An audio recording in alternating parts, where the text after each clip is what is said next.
Hey yo, this is your girl Melanin Audacity, and thank you for tuning in to the Master Elements podcast. Smash the elements.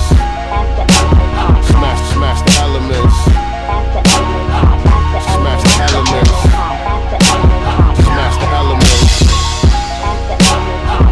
Smash the elements. Smash the elements. Welcome back to part two of the Master Elements Melanin Audacity show. Melanin. We're going to jump right into our conversation for part one with regard to interracial.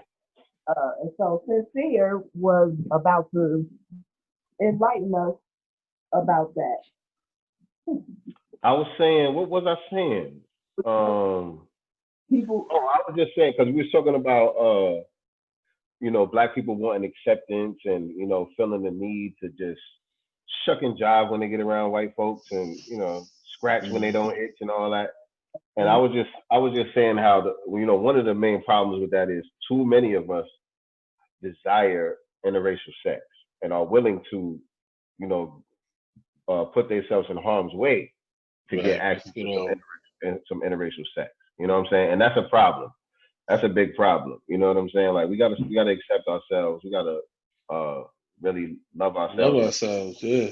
We got the dopest women on the planet. You know what I'm saying? Yep. Black women is the dopest women on the planet. You know what I'm saying? That's the first thing that God created. So ain't nothing topping that. You know what I'm saying? Exactly. So, niggas just gotta get that bullshit out their mind, man. And that, like niggas don't know their mama. That's a problem. Right. They don't value them. And the thing of it is, like that whole, like you were saying, as far as risking, like we just saw that young man with that cop who shot him, came into his apartment and shot him dead. And just that whole scenario, when they look back, the word was he was dealing with her at one point. So it was that's the whole thing. We don't really know what you know what I mean? And I do remember people saying that though. Yeah, they were saying that they had some sort of relationship because when you looked at the whole court thing, that's why the brother was hugging her. And it was like, they would say he was hugging her because he forgave her. But when you looked at that, you saw that he knew her. They had some sort of backdrop relationship. You know what I'm saying? And it was kind of crazy. You know what I mean? Yeah. And then when you looked at it, how'd she get into the apartment? Yeah, I ain't even gonna get into that. You see what I'm saying? Like all kind of crazy stuff. So, like you said, we risking it all. We're risking it all. But that sparked something when I said that though. Mm-hmm. I'm like this with that. I understand what you're saying, and I agree and believe that wholeheartedly.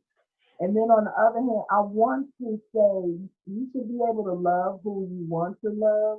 Mm-hmm. However, you can't love someone spite of who you are and where you come from.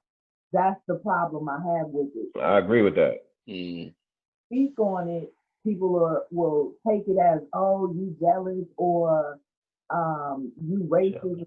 Like, no, I'm not racist. I'm raceful. I'm for my. You understand what I'm saying? So, if we have black men, not all of you, but some, and it's more than some. It's a lot, right? Who will not even give a black woman the time of day with regard to looking at her in a romantic way, because she is black, and I think that's absolutely ridiculous. Yeah. And that's the thing. That's what I'm saying. I agree with you. People should be able to date who they want to date, marry who they want to marry, love who you want to love, procreate with who you want to procreate with. Like, I'm not necessarily against that. It ain't for me, but I don't care what other people choose to do with their life. What I was referring to is not even niggas that's necessarily dating white girls or Spanish girls or whatever, but just that desire. You know what I'm saying? That's what kind of motivate some of these behaviors that we're talking about that people exhibit around people from the dominant society in general, the way they behave and look for that acceptance in general. I'm just saying psychologically, it has something to do with that desire. Right. And well, if you hate, why? you might hate yourself. That's really what the civil rights movement kind of devolved into at the end of the day. Like, you know what I'm saying? Right. It was all about just interracial sex. Because a lot of them niggas that was supposed so-called civil rights leaders, a lot of them niggas married white women. True indeed. And True indeed. It has something to do with their psyche from the time, say, the African Americans during that. Was it a get back at the in a sense? Because our minds are so askew. You understand what I'm saying? And we've been conditioned in a way that some of us view white is right and black is wrong. Just and that you can see that in everyday life. A white person could call the cops on the black barbecuing in the park. They coming. Mm-hmm. Why they come? So if you don't get off the phone, they hurting you. What's the crime? Get off the phone. Why did they come?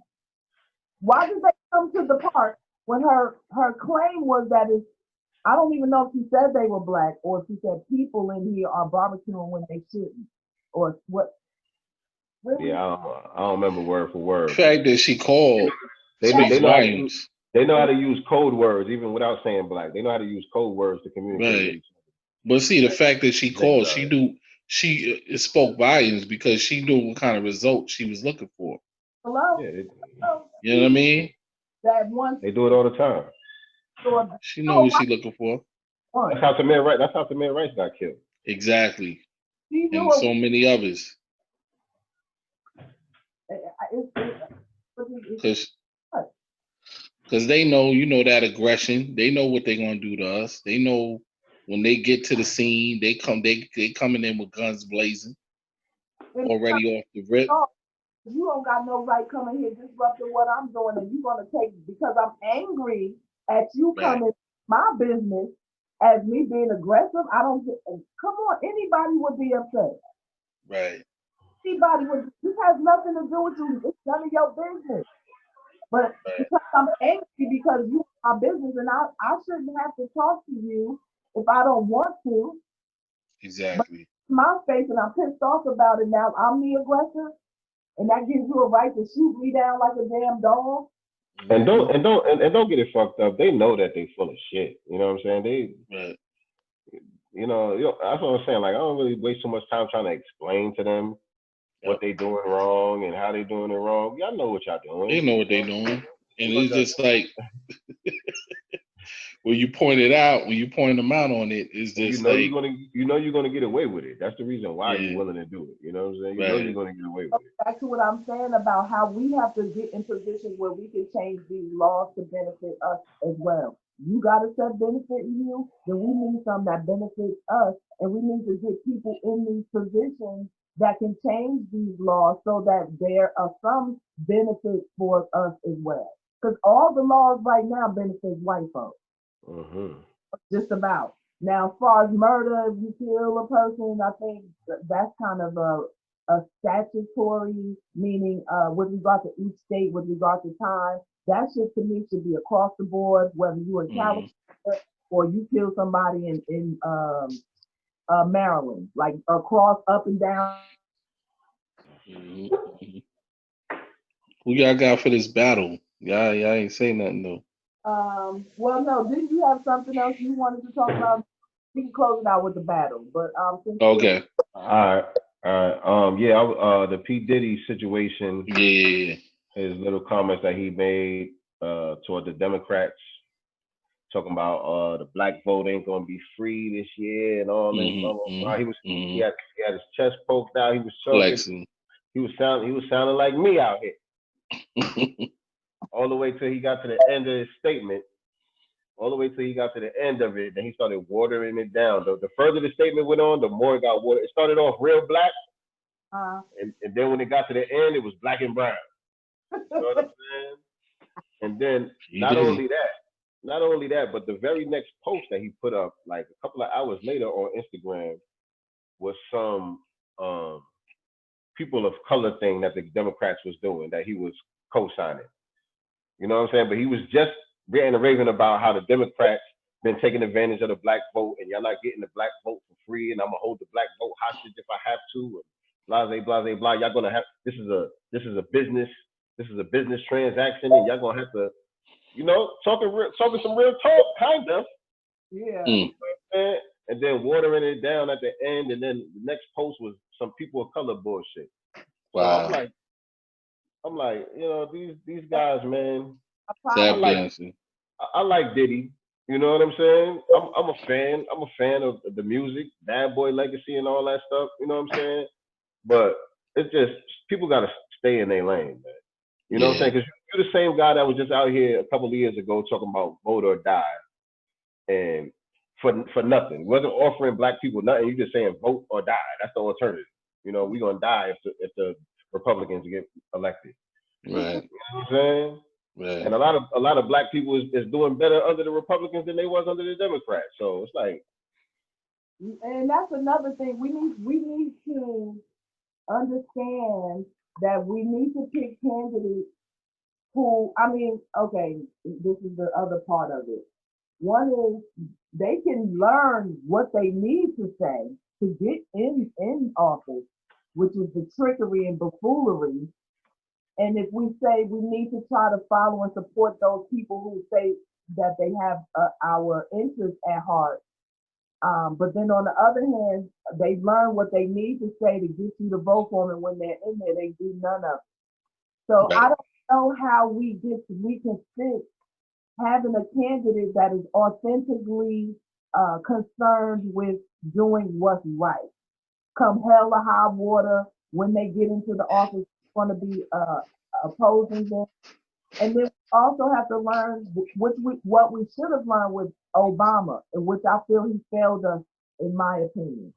Mm-hmm. While he was campaigning, he should have been making sure that we understood that we need to get those Congress votes Democratic, the Senate, the House, everybody, all those votes that we also have a vote on. We needed to vote for Democrats so that the same party would support his vision. So what happened was they didn't care was that he won.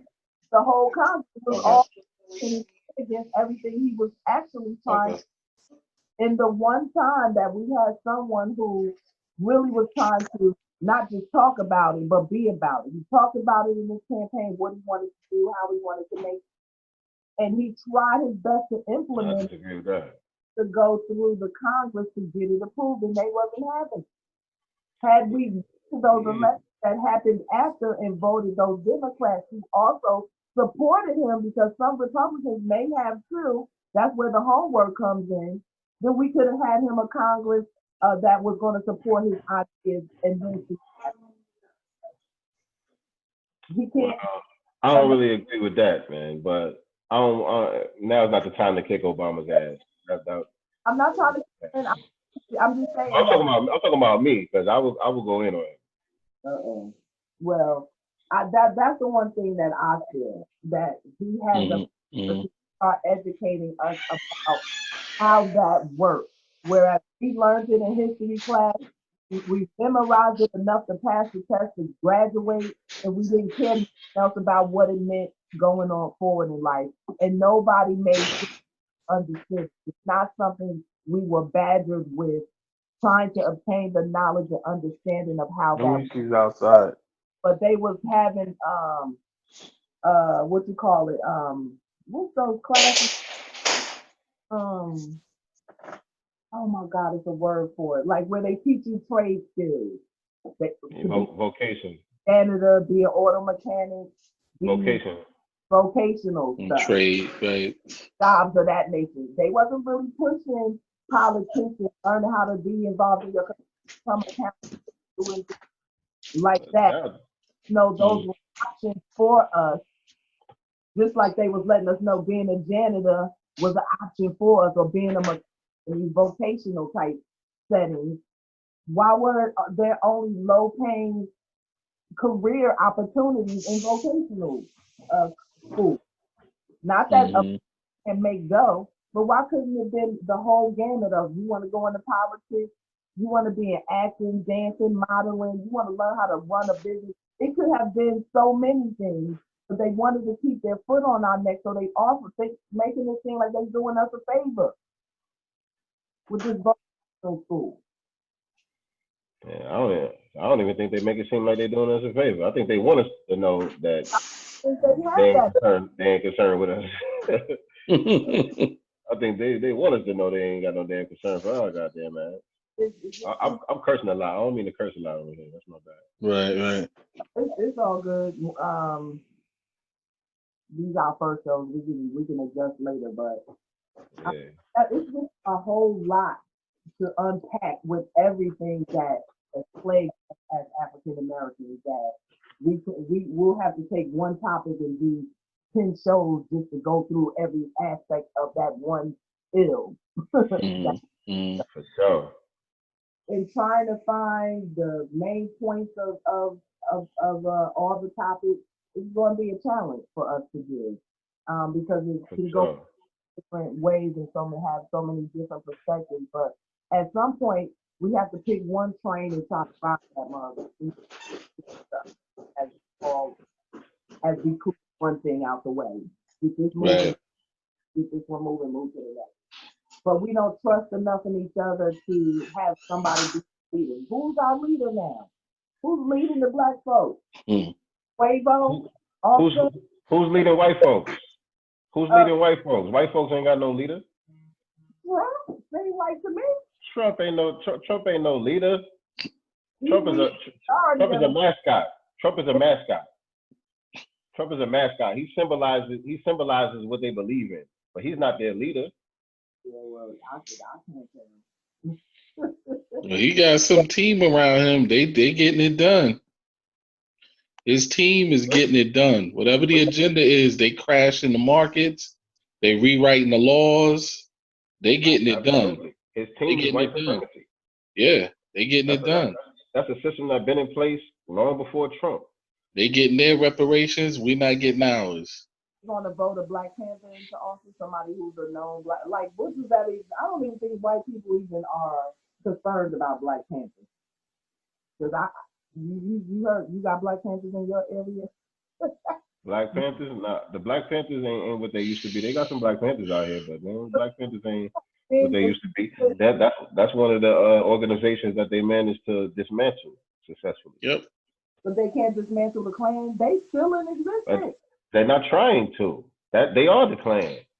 They're the ones that's doing the dismantling. You know what I'm saying? Right.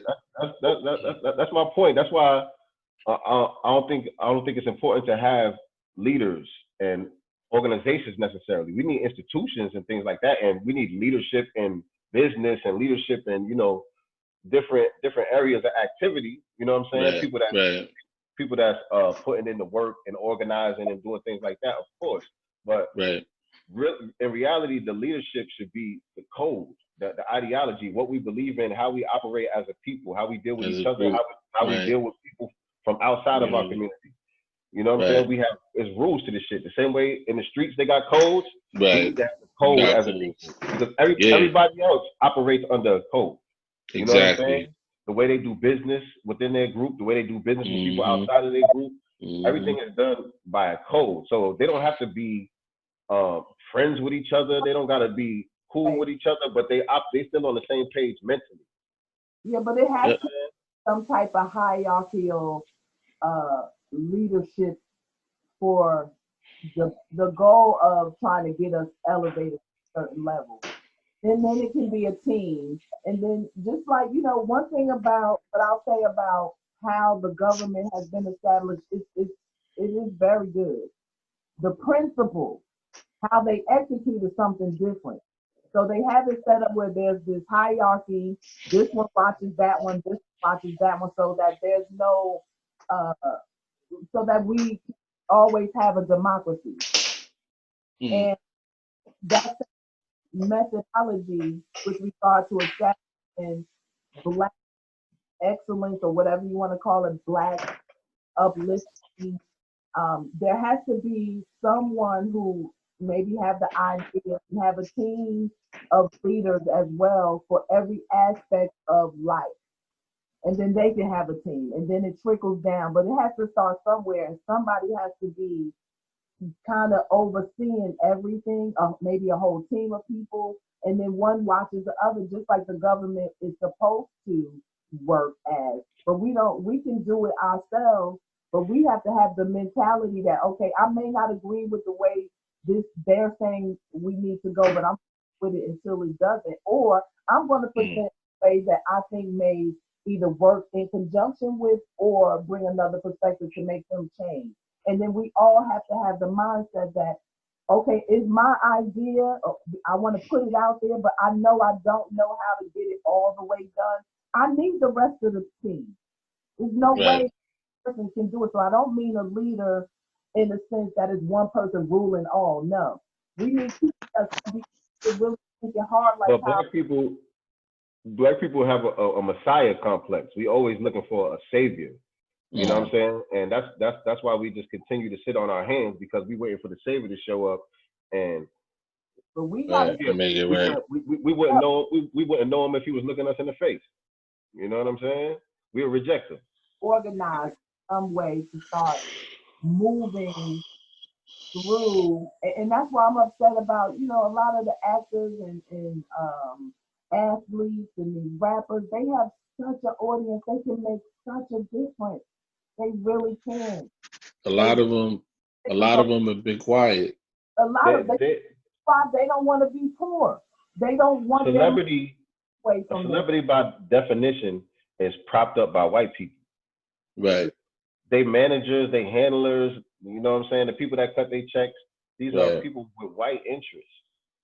And a lot of them, you know, they got some dirt on them, and so they know how to yank those chains if they get out of line. Tell them be quiet, don't say nothing. They know how to yank those chains. You know, they do that early. They do that early in people's careers. Make sure they get some good dirt on your ass in case they need it later on. Right. These people are considered to be called your handlers. They the handlers. And they basically control them. We're the only ones that are told to look to our celebrity class for leadership. You know what I'm saying? Right. In white society, the business people are the leaders. Like you said, Donald Trump, that's a businessman. Yeah. Right. You know what I'm saying? He happened to be a celebrity. What I mean as far as our actors is because they have the ear of the majority of the people. They platforms. Absolutely. Right. Absolutely. They got the platform. Right. That's what I'm saying. So get people on, elevate people who know what they're talking about, who this is what they do. This is what their life's mission has been. Elevate those people. Use your platform, P Diddy. Use your platform to bring on, you know, the Dr. Claude Andersons, the people that have been doing this for 40 years that know what the hell they're doing. Right. And stop running your mouth trying to get all the attention. But that's all it is. Right. You know, you're not really about that life. He's not. But ultimately, I wonder if it's because they want to be here above the rest of us, because you know the house and the field nigga mentality still exists. Absolutely. I'm down, but I still want to be above you so that, you know. Absolutely. You of me instead of bringing you up. Right.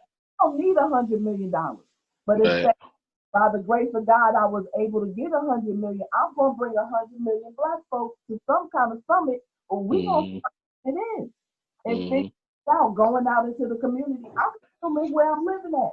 I don't gotta be in no big mansion next to some white people that don't even want me in their neighborhood. Exactly. And pulled over going home.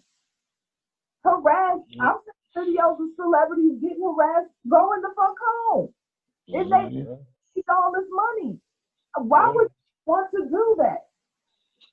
But I know I said that, but I also understand they can't live here neither. Because these fucking niggas around here know. Shout out to Nipsey on that. But that's a fact. That's a fact. But Nipsey was on the right track of, you know, making the environment a better place. You know, he was trying building infrastructures to empower other people, and that's what needs to be done. You can't just go back in the hood. You know what I'm saying? You filthy rich now. You just hanging out with niggas on welfare. But you know what's crazy? Saying like Gotta improve people's lives. I saw the documentary on they had on, it's on YouTube, where they talk about on Nipsey his murder, and they basically interviewed a few OGs behind it, and the OGs was like, you know, he was stupid for, you know, he didn't have security. They were saying once he got that money, everybody in the community, a lot of them dudes that was cool with him, they all started flipping on him based on that. Like, he was like, they started hating him. He said that's why when he got shot, nobody came outside to shoot back. He said because in their code, like they started to hate him because of the money he had. Even though he was giving and he was trying to help them, like their mentality was like, yo, we hate you, we'll kill you.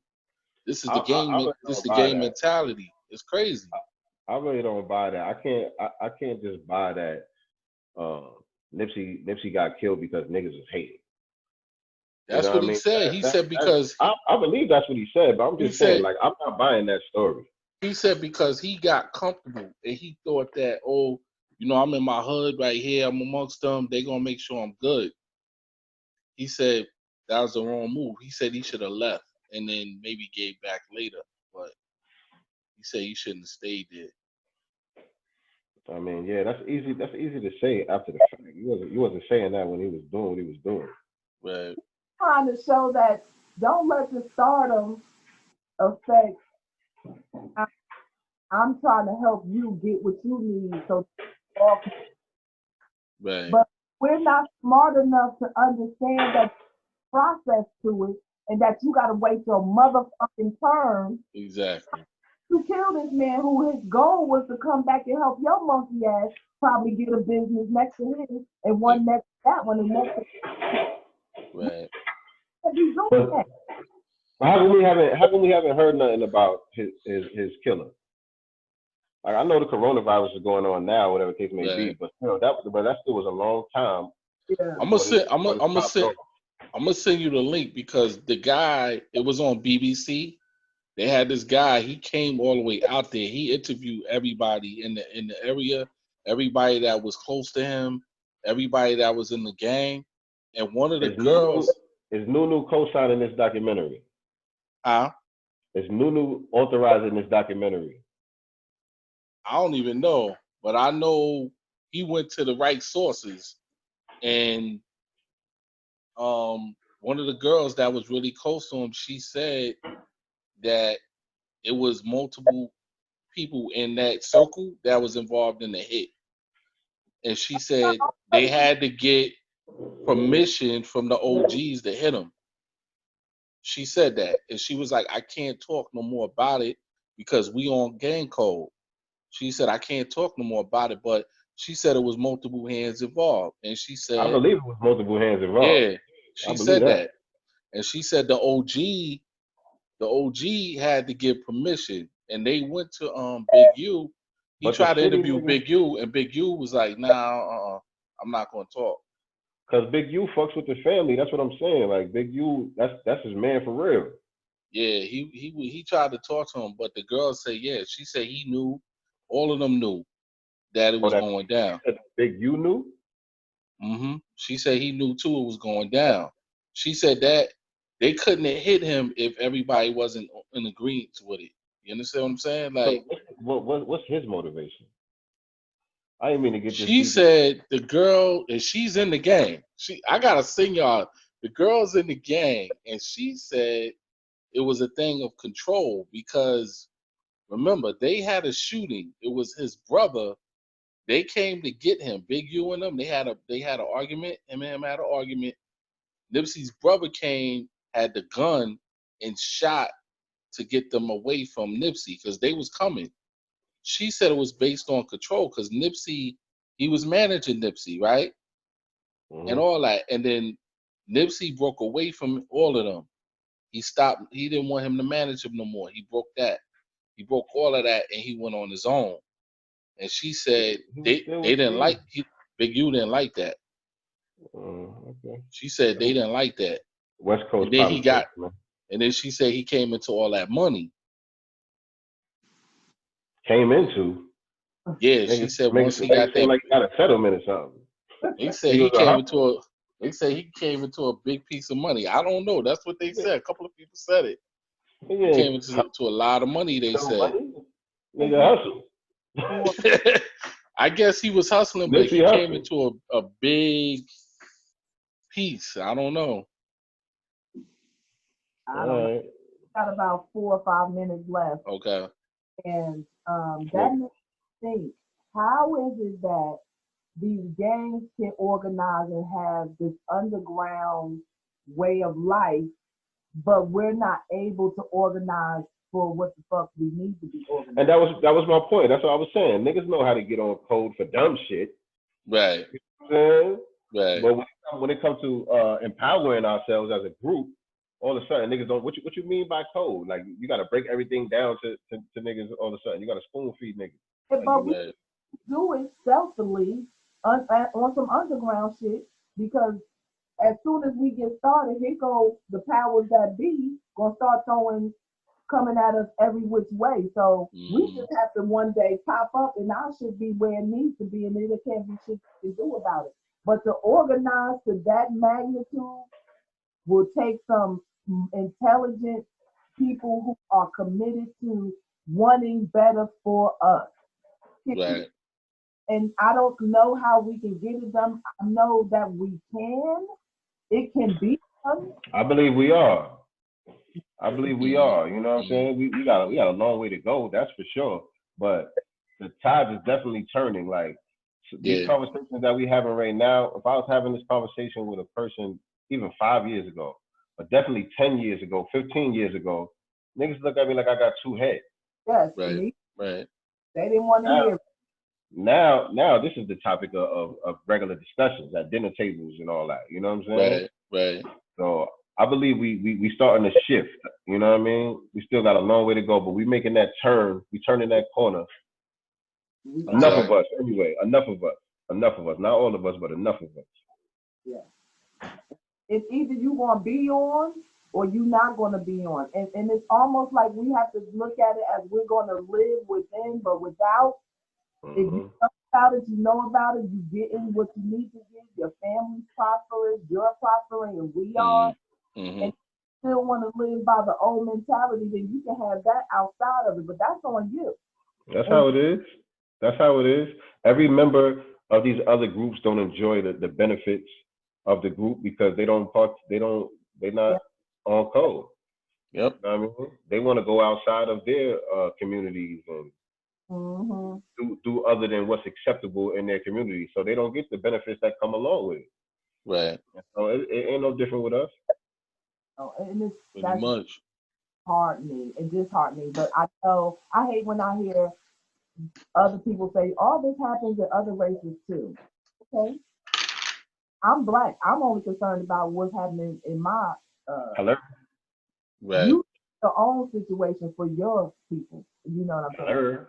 And I get to speak on how I feel about how we're being treated, because it's all I'm people. Dude, I'm not talking other races saying it to me. I'm talking about Black people, and I'm trying to have these conversations with even my family and friends. It's almost like they turn away from it, or they get quiet. They don't have no opinion. They don't have nothing to say. Or sometimes I feel like I'm wasting my time trying to have the conversation because they're not interested. How could you not be interested? But that's just me, and I have to come to terms with not everybody gonna be what I'm on. But I want myself with people who are on what I'm on. Right. 2020. Facts. To pick this up. Master Elements Podcast. Tune in next week. We'll be back. Yes, sir. That's the Sale of the God on all social media platforms. That's the Sale of the God. DJ RP Beats. Melanin Audacity. Peace and love. Peace. Next week. Smash the elements. Smash the elements.